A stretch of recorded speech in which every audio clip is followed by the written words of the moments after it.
आखिर कौन है इन तीनों गदाधारियों में सबसे शक्तिशाली योद्धा? दोस्तों, हम सभी ने रामायण और महाभारत कई बार देखी है, जिसमें हमने कई सारे गदाधारी देखे हैं। तो आखिर कौन है इन दोनों युगों में सबसे शक्तिशाली योद्धा? तो चलिए आज की इस वीडियो में जानते हैं महान और शक्तिशाली योद्धाओं के बारे में। तो वीडियो में अंत तक बने रहें और चैनल को सब्सक्राइब करें और वीडियो को लाइक करें। दोस्तों, सबसे पहले हम बात करते हैं भीम की। दोस्तों, महाभारत की कथा में पांडव भाइयों में दूसरे स्थान पर भीम थे। भीम अत्यंत बलवान तथा गदा विद्या में निपुण थे, लेकिन यह भी कहा जाता है कि उन पर किसी भी प्रकार के विष का भी प्रभाव नहीं होता था। महाभारत का अंत भी भीम के द्वारा दुर्योधन का वध करने के बाद ही हुआ था। दोस्तों, महाभारत की कथा पांडवों पर हुए अत्याचारों और उनकी विजय गाथा बताती है। पांडव भाइयों में दूसरे स्थान पर भीम थे, जिनके बल के आगे कोई भी आसानी से टिक नहीं पाता था। महाभारत के युद्ध का अंत भी दुर्योधन का वध करके भीम ने ही समाप्त किया था। यहाँ तक यह भी कहा जाता है कि इंद्र भी उन्हें परास्त नहीं कर पाए थे। पांडव जब अपने पिता की मृत्यु के बाद वापस हस्तिनापुर आ गए, तो एक दिन दुर्योधन ने जल क्रीड़ा का आयोजन किया, साथ ही भोजन की व्यवस्था भी की थी। जब भीम सरोवर से बाहर आए तो दुर्योधन ने उन्हें भोजन के बुलाया, लेकिन दुर्योधन ने अपने मामा शकुनी के साथ षड्यंत्र कर भोजन में विष मिलकर भीम को खिला दिया। भोजन खाने के बाद भीम बेहोश हो गए, जिसके बाद दुर्योधन दुशासन ने शकुनी के साथ मिलकर भीम को बैल के साथ बांधकर गंगा में फेंक दिया। बेहोशी में भीम नागलोक जा पहुंचे, जहां उन्हें सर्पों के डसे जाने के कारण विष का असर कम हो गया। भीम ने नागलोक में सभी सर्पों को पटक पटक कर मारना शुरू कर दिया। यह सब देख तक्षक भीम को दंड देने जा ही रहा था। उसी समय कुंती के नान ने भीम को पहचान लिया और नागराज तक्षक से कहा कि भीम को अमृत सोमरस पिलाए। अमृत सोमरस देते समय तक्षक ने भीम को बताया कि एक कटोरे में 1000 हाथियों का बल है, और भीम ने 10 कटोरे अमृत सोमरस पिया, जिससे उनमें 10,000 हाथियों का बल आ गया था। भीम के बल से जुड़ी बहुत सी रोचक कहानियां हैं। भीम को जन्म देते ही उनकी माता कुंती उन्हें पांडु के पास ले गई, जिसके बाद पांडु भीम को देखकर ध्यान करने चले गए। कुंती अपने पति पांडु की इंतजार करते हुए कुटिया के बाहर ही बैठी हुई थीं। उसी समय वहां एक बाघ आ धमका। बाघ को देखकर कुंती डर गईं, जिसमें भीम उनके हाथ से छूट गया। कुंती जब भीम को ढूंढते हुए पांडु की कुटिया के पास गईं, तो उन्होंने देखा कि भीम एक बड़े पत्थर के टुकड़े पर गिरे हुए थे, लेकिन भीम को कुछ भी नहीं हुआ था, लेकिन पत्थर के टुकड़े टुकड़े हो गए थे। उनके पिता पांडु ने यह सब देखकर उनका नाम भीम रख दिया। अब बात करते हैं दुर्योधन की। दोस्तों, दुर्योधन का जन्म 100 घड़े में से पहले घड़े से हुआ था। जब दुर्योधन का जन्म हुआ तो वह रोने के बजाय गधे की तरह रेंकने लगा और जन्म लेते ही बोलने भी लगा था। दुर्योधन ने जैसे ही जन्म लिया तो कई तरह के अपशकुन देखने को मिले, जैसे सियार जोर जोर से रोने लगे, उल्लू शोर मचाने लगे, आसमान में अचानक काले बादल छा गए। इन घटनाओं को देखकर विदुर ने कहा कि ये अपशकुन बता रहे हैं कि यह पुत्र हस्तिनापुर के विनाश का कारण बनेगा। इसे त्यागने में ही भलाई है, परंतु पुत्र मोह में धृतराष्ट्र और गांधारी ने ऐसा करने से मना कर दिया। दोस्तों, दुर्योधन को कलयुग का अवतार माना जाता है, क्योंकि दुर्योधन में वे सभी गुण मौजूद थे जो कलयुग के मनुष्य में होने चाहिए। इसीलिए दुर्योधन को कलयुग का अवतार कहा जाता था। कहते हैं कि दुर्योधन कलयुग का अंश था, तो उसके 100 भाई पुलस्त्य वंश के राक्षस के अंश से थे। वायु पुराण में राक्षसों को पुलाह, पुलस्त्य, कश्यप एवं अगस्त्य ऋषि की संतान माना गया है। दुर्योधन कुटिल, क्रूर होने के साथ ही गदा युद्ध में भी पारंगत हो गया था। उसने शकुनी की चाल के तहत बलराम जी से गदा युद्ध करना सीख लिया था। महाभारत काल में बलराम, जरासंध, भीम और दुर्योधन को ही सर्वश्रेष्ठ गदाधर माना जाता था। भीम ने भी बलराम जी से गदा सीखी थी।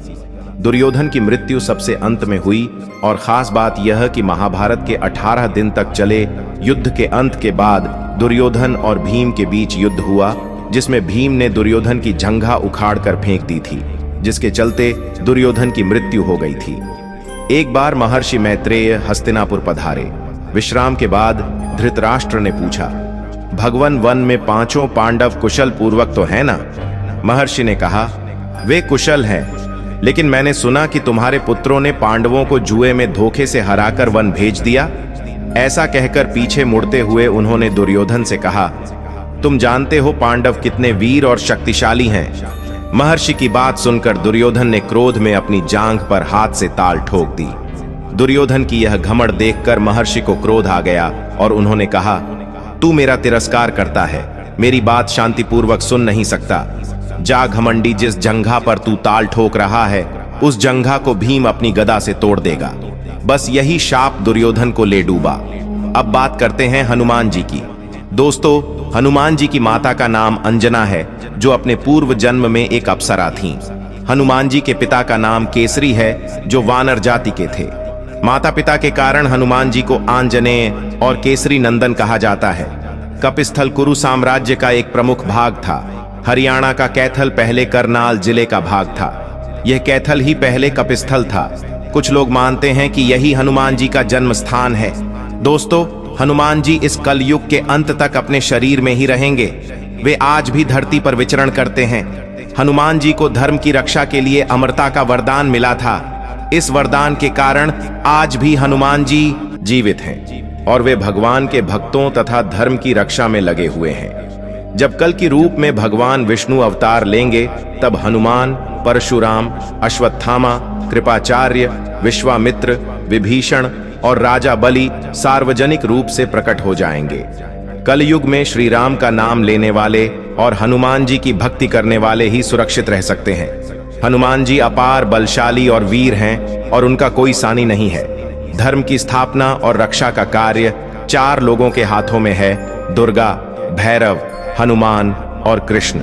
दोस्तों, त्रेता युग में तो पवन पुत्र हनुमान ने केसरी नंदन के रूप में जन्म लिया और वे राम के भक्त बनकर उनके साथ छाया की तरह रहे। वाल्मीकि रामायण में हनुमान जी के संपूर्ण चरित्र का उल्लेख मिलता है। वहीं द्वापर युग में हनुमान जी भीम की परीक्षा लेते हैं। इसका बड़ा ही सुंदर प्रसंग है। महाभारत में प्रसंग है कि भीम उनकी पूंछ को मार्ग से हटाने के लिए कहते हैं, तो हनुमान जी कहते हैं कि तुम ही हटा लो, लेकिन भीम अपनी पूरी ताकत लगाकर भी उनकी पूंछ नहीं हटा पाते हैं। इस तरह से हनुमान जी ने भीम का घमंड तोड़ दिया। यदि मनुष्य पूर्ण श्रद्धा और विश्वास से हनुमान जी का आश्रय ग्रहण कर लें, तो फिर तुलसीदास जी की भांति उसे भी हनुमान और राम दर्शन होने में देर नहीं लगेगी। कलयुग में हनुमान जी ने अपने भक्तों को उनके होने का आभास कराया है। चलिए अब बात करते हैं अंत में शक्तिशाली गदाधारी बलराम जी की।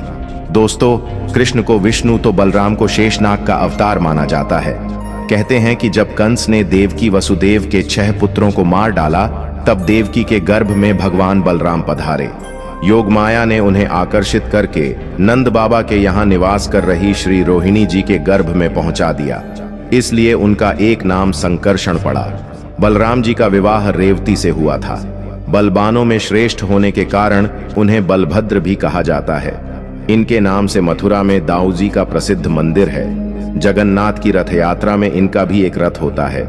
ये गदा धारण करते हैं।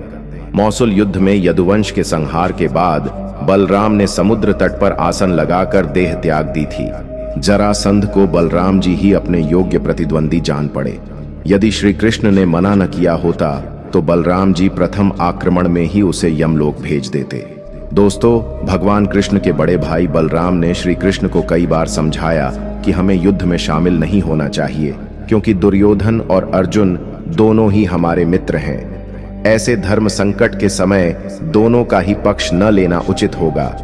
लेकिन कृष्ण को किसी भी प्रकार की कोई दुविधा नहीं थी। उन्होंने इस समस्या का भी हल निकाल लिया था। उन्होंने दुर्योधन से ही कह दिया था कि तुम मुझे और मेरी सेना दोनों में से किसी एक का चयन कर लो। दुर्योधन ने कृष्ण की सेना का चयन किया। महाभारत में वर्णित है कि जिस समय युद्ध की तैयारियां हो रही थीं और उधर एक दिन भगवान श्री कृष्ण के बड़े भाई बलराम पांडवों की छावनी में अचानक पहुंचे। दाऊ भैया को आता देख श्री कृष्ण, युधिष्ठिर आदि बड़े प्रसन्न हुए। सभी ने उनका आदर किया। सभी को अभिवादन कर बलराम धर्मराज के पास बैठ गए। फिर उन्होंने बड़े व्यथित मन से कहा कि कितनी बार मैंने कृष्ण को कहा कि हमारे लिए तो पांडव और कौरव दोनों ही एक समान हैं। दोनों को मूर्खता करने की सूझी है।